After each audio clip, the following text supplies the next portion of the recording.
The way I describe working with a lot of these AIs, and they're very powerful, but if you remove the human expertise too far from what the agent or the AI is doing, there is a tremendous amount of danger there. Because the way I've described it, have a 10-year-old with a palette of paint, Yep. and you're telling them how to paint the Mona Lisa, what it should look like.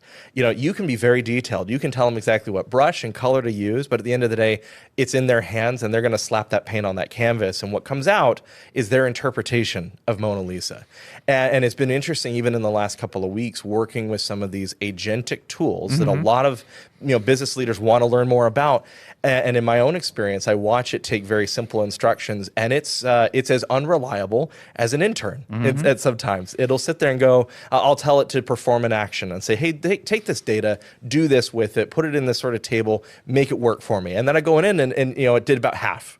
It stopped in the middle, kind of like that intern who just is trying to figure out their place in the world, and you give them a task, but you don't really want to watch over their shoulder, and they just stop in the middle. And so there are a lot of flaws and challenges and growth that AI and agents need to go through to be a reliable tool. But the other bigger caution that I would have with these, we're all about AI, there's no humans, it's all agents doing all the work, and this is where SMBs are really going to shine, they are removing the humanity from the business. Correct.